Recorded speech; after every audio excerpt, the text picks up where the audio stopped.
Hello दोस्तों, नमस्कार, आदाब। दोस्तों, इजराइल और फिलिस्तीन का जिस तरीके से युद्ध चल रहा है और पूरे का पूरा युद्ध एक तरफा नजर आ रहा है, और इस एक तरफा युद्ध को अगर उठाकर देखें, एक तरफ इजराइल जो कि अपना एक देश है, एक देश के साथ उसके पास सेना, डिफेंस बजट दुनिया के सबसे ज्यादा डिफेंस बजट्स में से एक, F-35 जैसे फाइटर जेट्स, उसके बाद 1,70,000 की स्टैंडिंग आर्मी, 20 लाख के करीब आर्मी रेडी टू फाइट, यानी वो अपने घरों में भले ही रह रहे हैं लेकिन एक कॉल के ऊपर 20 लाख बंदा लड़ने के लिए तैयार हो जाएगा।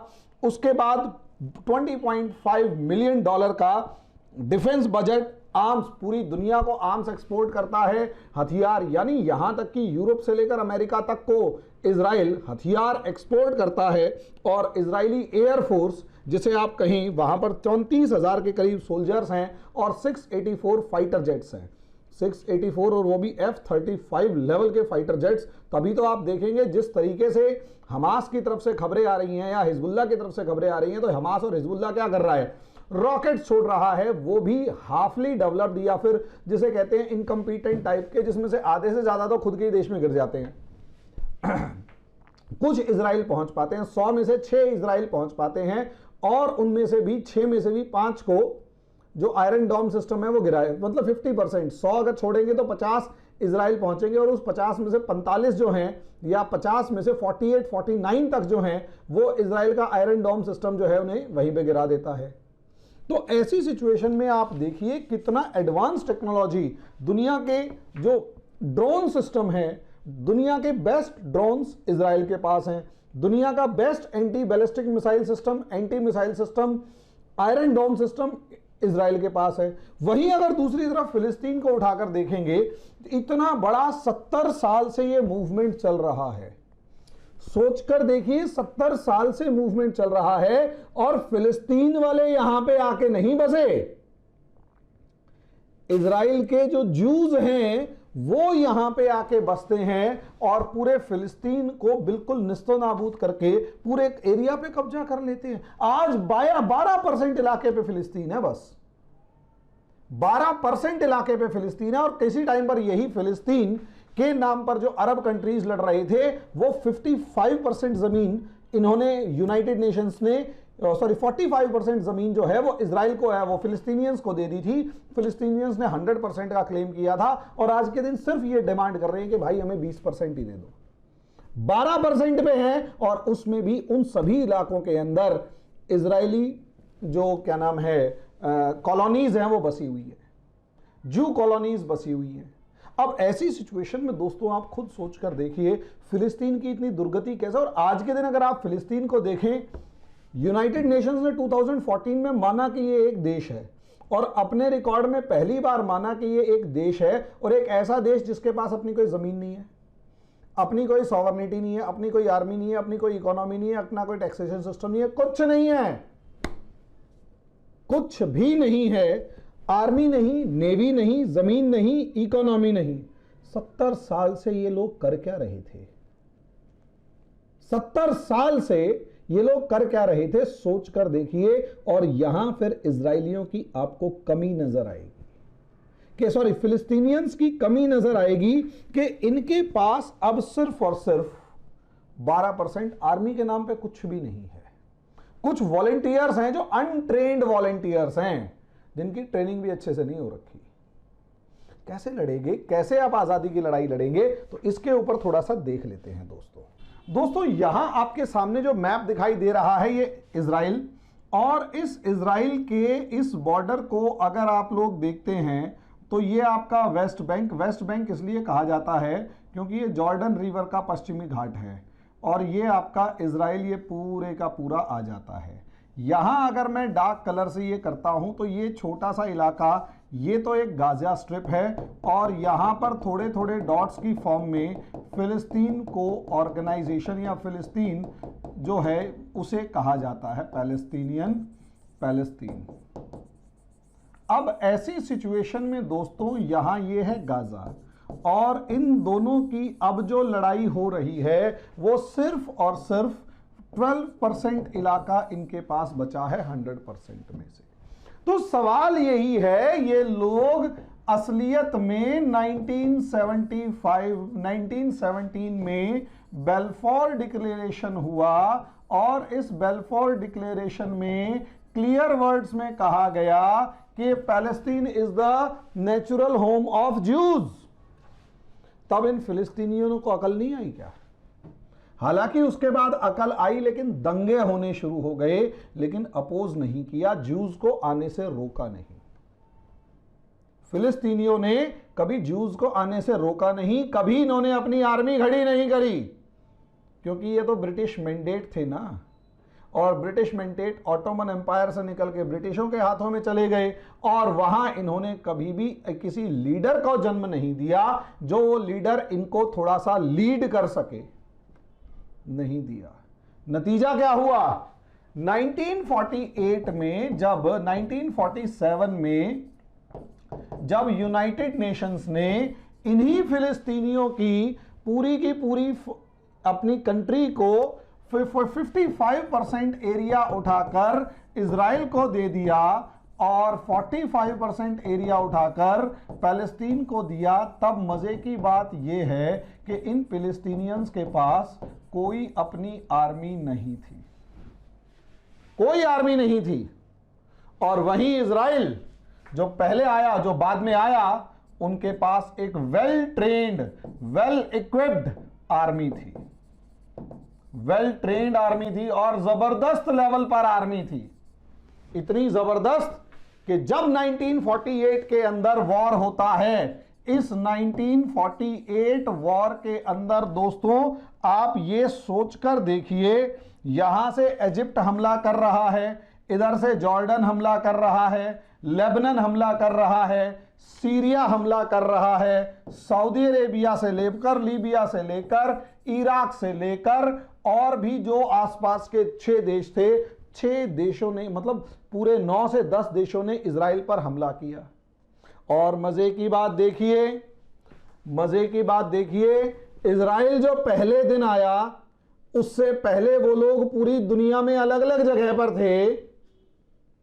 कोई इटालियन था, कोई फ्रेंच था, कोई जर्मन था, कोई कुछ था, कोई कुछ था, और एक ऐसी कौम जो यूरोप के अंदर 80 लाख में से 60 लाख बंदे हिटलर के हाथ गवा चुकी हो, 60 लाख यहूदी मारे गए थे, गवा चुकी हो, वो कौम जब यहां आती है तो उसके पास अपनी मिलिट्री तैयार खड़ी होती है, उसके पास एयरफोर्स होती है, उसके पास नेवी होती है, उसके पास एडवांस हथियार होते हैं, और वो 9 से 10 अरब देशों से टक्कर लेने के लिए तैयार खड़ा होता है। और ये जो फिलिस्तीन जो 1918 में भले ही बना, ब्रिटेन का मैंडेट बना, 1948 तक इसने किसी भी तरीके की कोई वॉलंटियर्स की ही फौज खड़ी नहीं करी, कोई नेता खड़ा नहीं किया,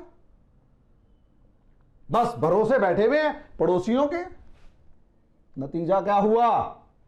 नतीजा यह हुआ, जब अरब कंट्रीज ने हमला किया, फिलिस्तीन ने लड़ाई नहीं लड़ी, अरब कंट्रीज ने हमला किया, तब अरब कंट्रीज को इजराइल ने मारा। और 1948 से लेकर 1967 तक के इलाके में अगर आप देखो, 48 में फर्स्ट अरब वॉर होता है और 67 में थर्ड अरब वॉर होता है, और ये थर्ड भी काफी ज्यादा डिसाइडिंग था। सोचकर देखिए, थर्ड 48 से 67 तक इन लोगों ने इजरायलियों को अपनी जमीन पर देखा, लेकिन तब भी इन्होंने ना तो कोई आर्मी बनाई, ना कोई नेवी बनाई, ना कोई एयरफोर्स बनाई, ना कोई डिफेंस मैकेनिज्म बनाया, ना ही और कुछ भी नहीं बनाया। और पूरे तरीके से Jordan, Lebanon, Egypt, Saudi Arabia, Arab countries, Iraq, Syria, इन जैसे देशों के ऊपर डिपेंडेंट रहे। अंदाजा आप लगाकर देख सकते हैं दोस्तों, अगर कोई कम्युनिटी अपनी लड़ाई खुद ना लड़के दूसरे के कंधे पर बंदूक चलाएगी तो वो कब तक चलाएगी? अरब इमोशंस उनके साथ थे, इसमें कोई शक की बात नहीं है। भैया मेरे साथ दुनिया की सांत्वना है, दुनिया के इमोशंस हैं, लेकिन लड़ना तो मुझे खुद पड़ेगा ना। फिलिस्तीन ने आज तक सबसे बड़ी गलती ये करी, शोर मचा के क्लेम किया, ग्राउंड लेवल पर क्लेम नहीं किया कि ये मेरी सेना खड़ी है यहां and we are ready to fight. Israel ने पहले दिन से एक बात सोच के बैठा हुआ था, जाऊंगा मुझे लड़ना पड़ेगा। पहले दिन से आर्मी तैयार खड़ी कर रखी थी, पहले दिन से टेक्नोलॉजी के ऊपर मेहनत कर रहे थे, पहले दिन से बिजनेस पे मेहनत कर रहे थे, अपना मजबूत दावा करने में मेहनत कर रहे थे। And they are well equipped and well prepared. वो अच्छे से इक्विप्ड थे, अच्छे से प्रिपेयर्ड थे। नतीजा क्या हुआ? फिलिस्तीन को खत्म करते चले गए। सोचकर देखिए यहां पर असलियत में, अब यहां अगर आप देखते हैं 1967 के अंदर जब जॉर्डन से लेकर इजिप्ट से लेकर सब हार जाते हैं, 6 डेज वॉर 6 कंट्रीज, 6 दिन की लड़ाई और 6 देश, और इजराइल ने इन 6 देशों की आर्मी को बॉर्डर तक नहीं पहुंचने दिया। इतनी बुरी तरह मारा, इतनी बुरी तरह मारा कि बॉर्डर तक नहीं पहुंचने दिया दोस्तों आर्मियों को। यहां इजिप्ट की एयरफोर्स को उसके एयरफोर्स स्टेशन पे ही खत्म कर दिया, हवाई जहाज उड़ ही नहीं पाए। सोचकर देखिए, हवाई जहाज उड़ ही नहीं पाए। कैसा गजब का इंफॉर्मेशन सिस्टम रहा होगा, गजब का इंटेलिजेंस रहा होगा। घुस घुस के मारा। सीरिया से गोलन हाइट्स छीन लिया, जॉर्डन से पूरा वेस्ट बैंक छीन लिया, इस सिनाई पेनिनसुला पे कब्जा कर लिया, गाजा स्ट्रिप पूरी छीन ली। बाद में इजिप्ट के रिक्वेस्ट करने पे सिनाई पेनिनसुला वापस किया गया, वरना हालत तो यह थी कि कुछ कहने की हद नहीं। हालत तो यह थी कि कुछ कहने की हद नहीं। इजिप्ट के हाथ पैर कांप चुके थे। अब ऐसी सिचुएशन के अंदर यहां सोचिए, अरब तीसरी बार हार रहे हैं और बुरी तरह हार रहे हैं। पैलेस्टीनियंस को तब जाके लगा कि पहली बार उनको हार का सामना करना पड़ रहा है। और पैलेस्टीनियंस ने जब इस चीज को देखा तो यकीन मानिए तब भी इनकी कोई पॉलिटिकल या कोई दूसरी ऑर्गेनाइजेशन नहीं डेवलप हो पाई, बिल्कुल डेवलप नहीं हो पाई। असली इनकी ऑर्गेनाइजेशन डेवलपमेंट हुई, असली ऑर्गेनाइजेशन डेवलप हुई जब वो यहां हार गए। और उसके बाद 1973 तक आते आते इजिप्ट और जॉर्डन ने, इजिप्ट ने खासकर पैलेस्टीनियन से कैंप डेविड एग्रीमेंट कर लिया। जब कैंप डेविड एग्रीमेंट हुआ ना, तो पहली बार पैलेस्टीनियंस को लगा कि यार इजिप्ट तो निकल लिया। और उस पूरे कैंप डेविड एग्रीमेंट के अंदर 76 में हुआ था, पूरे कैंप डेविड एग्रीमेंट के अंदर कहीं पर भी फिलिस्तीन का जिक्र ही नहीं। अब जब कहीं पर भी फिलिस्तीन का जिक्र ही नहीं, तो यहां पर फिलिस्तीनियों को पहली बार लगा कि यार उनको जो सपोर्ट कर रहे थे वो तो चले गए, अब हमें हमारी लड़ाई खुद लड़नी पड़ेगी। तो 1967 की हार से जो पैलेस्टीनियन लिबरेशन ऑर्गेनाइजेशन बनी और पैलेस्टीनियन लिबरेशन आर्मी बनी, उसको थोड़ा सा सपोर्ट मिलना शुरू हुआ। लेकिन ये अभी भी टेररिस्ट ऑर्गेनाइजेशन की तरह काम कर रहे थे, या फिर यूं कहें, टेररिस्ट तो कहना इनको गलत होगा, वॉलंटियर्स की तरह काम कर रहे थे। लेकिन वहां से किसी भी अरब कंट्री ने इन पैलेस्टीनियंस को सपोर्ट नहीं किया। अरब्स को लगता था कि पैलेस्टीनियंस की लड़ाई वो लड़ेंगे, उन्होंने कभी किसी पैलेस्टीनियन को प्रिपेयर नहीं किया, सपोर्ट नहीं किया, आगे नहीं बढ़ने दिया। पहली बार जब फिलिस्तीनियन लिबरेशन ऑर्गेनाइजेशन बनी तो इन्होंने पहली बार डिसाइड किया कि भाई अब ये लड़ने जा रहे हैं। लेकिन तब तक जो 1967 तक इनके पास वेस्ट बैंक वगैरह था, ये लोग हार चुके थे। और गाजा स्ट्रिप का भी एक बड़ा हिस्सा अभी पैलेस्टीनियंस के पास था, ये हार चुके थे। सोचकर देखिए, एक ऐसी कौम जो अपने पूरे देश को हारने के बाद हथियार उठा रही है, तो उनसे बड़ा बेवकूफ कौन होगा यार। उससे पहले आप कोई ऑर्गेनाइजेशन ही नहीं पढ़ते, बस अरब इजराइल वॉर पढ़ रहे हैं, जो दूसरे देश हमला कर रहे हैं, लड़ रहे हैं। भैया अगर हमारी इंडिया की चाइना से लड़ाई हो रही है और इंडिया के नाम पर अमेरिका लड़ रहा है और इंडिया हाथ पे हाथ धर के बैठा हुआ है कि चाइना हमारे नाम पर अमेरिका लड़ लेगा, तो जिस दिन अमेरिका ने चाइना से दोस्ती कर ली, इंडिया का क्या होगा? क्या कोई देश कबूतर बन के बैठ सकता है? हमारी कविताएं हैं ना, आजादी का इतिहास कहीं काली शाही लिख पाती है, इसके लिए खून की नदियां बहाई जाती हैं। वह खून कहो किस मतलब का जिसमें उबाल का नाम नहीं, वह खून कहो किस मतलब का आ सके देश के काम नहीं, वह जो परवश होकर बहता है वह खून नहीं है पानी है। ये जब खून की बात की जा रही है तभी तो फिलिस्तीनियंस ने हथियार उठाने चाहे थे, पहले दिन से हथियार उठाने थे, नहीं उठाए। 67 में पीएलओ बन रही है, बाद में वो पॉलिटिकल ऑर्गेनाइजेशन बन जाती है, फिर अमेरिका से उम्मीद करते हैं कि ऑस्लो अकॉर्ड हो जाए 1993 में, और 10 साल बाद 8 साल बाद अमेरिका डिक्लेयर करता है कि ऑस्लो अकॉर्ड पॉसिबल नहीं है। तब जाके सन 2000 के अंदर, सोचकर देखिए 2000 के अंदर हमास बनता है। यार तब तक जब तक हमास बना, यहां सारी टेरिटरी तो गायब हो चुकी है, इनके पास ना देश बचा, ना जमीन बची, ना रिसोर्सेज बचे, और जो वेस्ट बैंक वगैरह थे जहां फिलिस्तीनियन बस्तियां थी, उन फिलिस्तीनी बस्तियों के अंदर भी इजरायलियों ने अपनी सेटलमेंट बिठा दी, अंदर ले जाके बिठाई सबके बीच में। और मजे की बात ये, जूस की हिम्मत देखिए, जिनसे 70 साल से लड़ रहे हैं उनके बीच में जाके कॉलोनी बसाना शुरू। ये बिल्कुल ऐसा ही है जैसे आप पाकिस्तान और इंडिया किसी भी जगह पर लड़ रहे हैं और उन सारे जहां आपके सारे विरोधी बैठे हुए हैं, लाहौर के अंदर जाके आप हिंदुओं की कॉलोनी बसाना शुरू कर दो। पहले लाहौर पे कब्जा करो और जाके वहां पर हिंदुओं की कॉलोनी बसाना शुरू कर दो, और वहां जाके वो हिंदू रहने भी शुरू कर दें। तो एक तो या तो कौम के अंदर गुस्सा ज्यादा है, या नफरत ज्यादा है, या फिर दोबारा से उजड़ने का डर ज्यादा है। ज्यूज के अंदर वो डर है, जो इनको डर जो है दोबारा उजड़ने का, वो इनको बहादुर बनाता है। उन कॉलोनीज के बीच में जाके रहते हैं। नतीजा क्या है? फिलिस्तीनियंस को वहां से माइग्रेट करना पड़ता है। 8 से 9 लाख फिलिस्तीनियंस जो हैं आज के दिन रेफ्यूजी की फॉर्म में, दुनिया की सबसे बड़ी रेफ्यूजी कम्युनिटी है आज के दिन, सेकेंड वर्ल्ड वॉर के बाद। अब आप अंदाजा लगा सकते हैं इतनी बड़ी अमाउंट में, इतने बड़े नंबर में ये लोग खड़े हो सकते हैं, लेकिन यहां पर एक जगह पर भी फिलिस्तीनियंस खड़े नहीं होते हुए नजर आ रहे। और 2000 से लेकर 2021 तक हमास खड़ा हुआ है, लेकिन अब इसको सपोर्ट करने के लिए अरब वर्ल्ड कभी भी इकट्ठा नहीं है। जिस समय पर अरब वर्ल्ड की मदद मिल सकती थी, उस समय पर इन्होंने सेना खड़ी नहीं करी, और जिस समय पर सेना खड़ी करी उस टाइम पर अरब दुनिया जो है अपनी समस्याओं में इतनी गिर चुकी है कि हाथ खड़े कर चुकी है।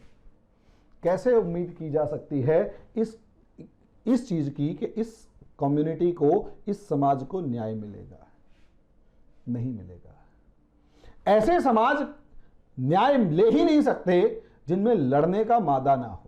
अब हमास ने शुरू से गलती कर रहे हैं। अब हमास ने जाकर 80,000 के करीब वॉलंटियर्स इकट्ठे किए, लेकिन ना तो इनके पास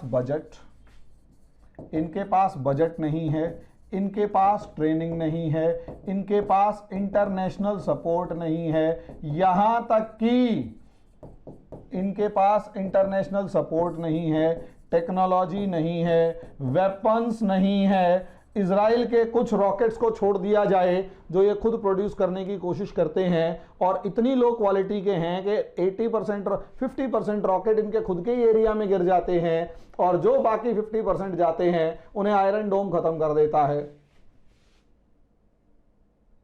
पूरी दुनिया में कहीं इनके जिस टाइम पर पूरी दुनिया का फिलिस्तीन को सपोर्ट था, उस टाइम पर फिलिस्तीनियों ने हथियार नहीं उठाए।